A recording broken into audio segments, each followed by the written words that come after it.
so I gotta put that shit away. All right.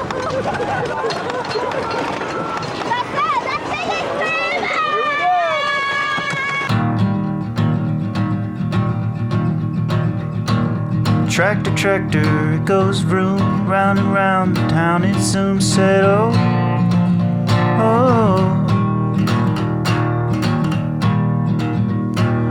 Round and round, just mowing corn like a bull without a horn, said, oh, oh.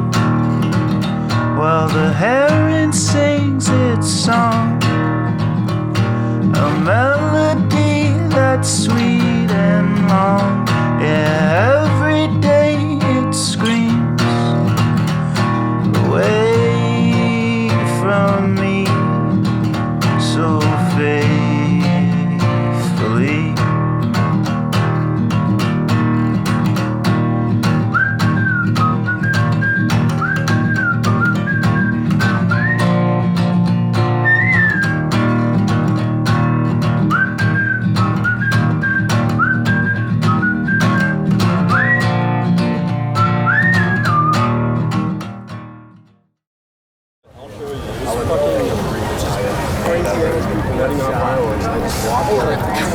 On the beach. It was fucking sick. It's time to go. I don't really. I don't know if this should be on right. No, I'm not like a huge Coney fan. Like I love the history, especially with the photography history, and I love the place itself. But for the most part, it's not as interesting to me as the normal regular day. I know we're on July 4th. That's the reason I'm even here, because I come here every year on July 4th. It's the one day that I make sure that I'm here, and I've done it 8 years in a row, so it's kind of a tradition for me. But at least for me, it just doesn't deliver like it does other places, like the city itself.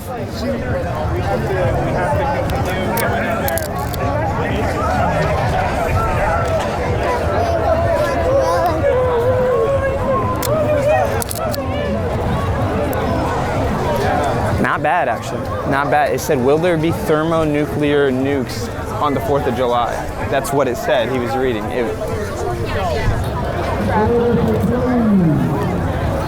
That's how I treat my rolls. Who gives a fuck? It's already done. Oh, this banana is almost, I don't want that. No trace. Leave no trace, as they taught me. It's one down. I only brought 2 rolls. Plus this. That's fine.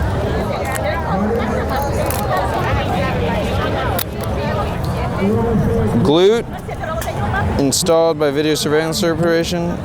And key lime, my favorite pie in the world. Actually, my favorite dessert. Key lime pie.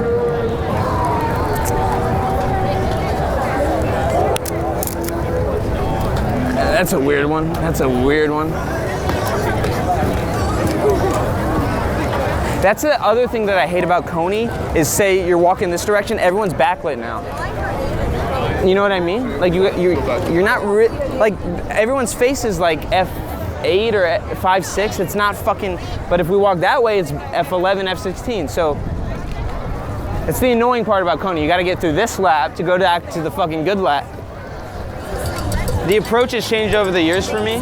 But how do you feel about always being ready? Like, always being ready like this. You know how a lot of people do this, or they have it wrapped around their wrist? How do you feel about it? Because me, I've become so nonchalant. Like, half the time I'll be walking around like this. Because, like, I'm not afraid of missing a moment. Like, the moment's gonna happen and I'm gonna raise it whenever I raise it, and I don't even think that's gonna draw attention to me. You know, I feel like people are worried about this is gonna cause some sort of notice. Probably terrible. It's a snake photo. Who cares? My love for yes, big McDonald's guy, huge McDonald's guy. Not supporter in terms of the ethics and all that. Just in terms of a shitty burger that is the cheapest possible. Because I've been so poor a lot of my life that was the only option, and I'm just grateful that it was an option because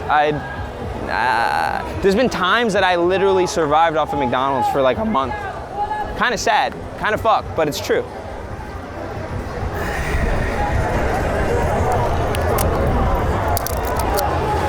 But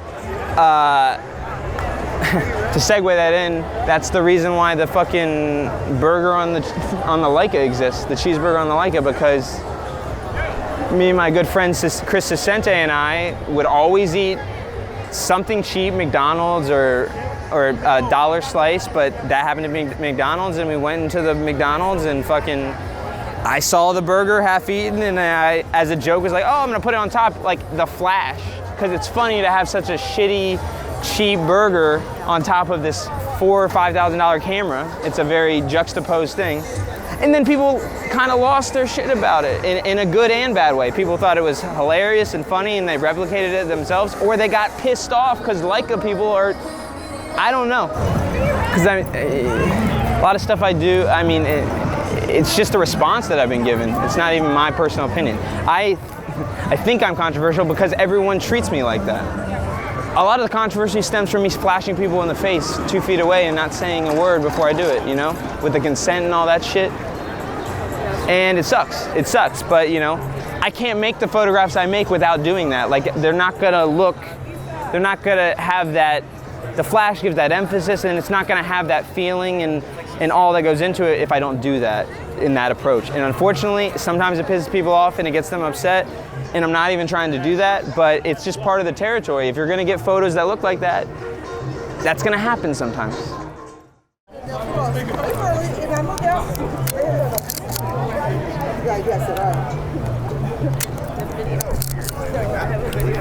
It's only okay because it says wonderful, weird, and essential. Oh, there's more nuns.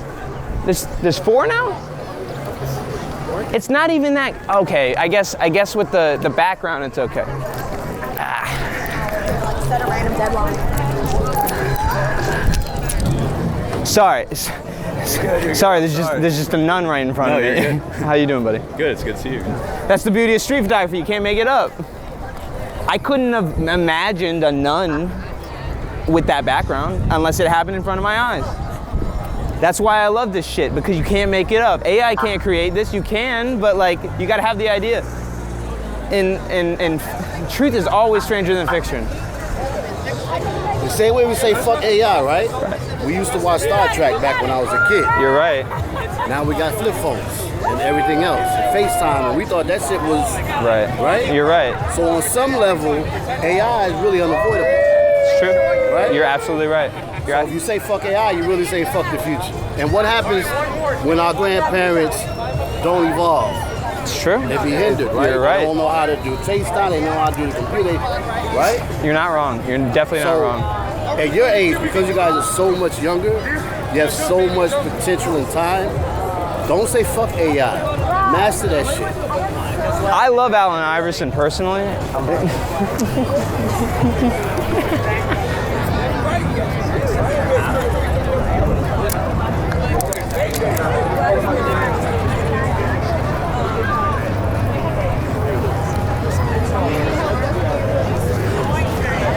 See, I could have pushed that photo I just took even further. It was actually much better if I went in more and like worked it a little bit, but then I would have bothered probably the parents or whoever is with them, and then they would have got angry at me, possibly.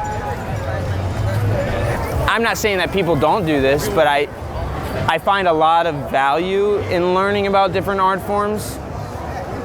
Painting's another one. Like, right when I got into photography, all I did was study the greats of painters because I honestly wanted to be a painter for a little while. But photography was just the way to go. That's just what clicked for me. But there's a lot of value in just studying other artists and other art forms and actually really being invested in it. And my problem is once I like find something I'm interested in, I become obsessed. So, but like throughout my entire life, I've been obsessed with many things for some sort of period of time. First one was a video game when I was 5 called Sly Cooper on PS2. And then it evolved into football, like American football. I love football. So for like 10 years, I was a huge football fan. I still am, but like not like I used to be because I now have photography. But It's a little bit of a look into what I do outside of just taking photos on the street. Blur. I'm filming a little thing with my buddy, but you gonna be out here all day? Yeah, I'll be out here. Yeah, I'll be here. I just wanted to say hi. Yeah, I'll see you around. Of course, buddy. I can't not say hi to people I like, you know what I mean? It's just not my nature.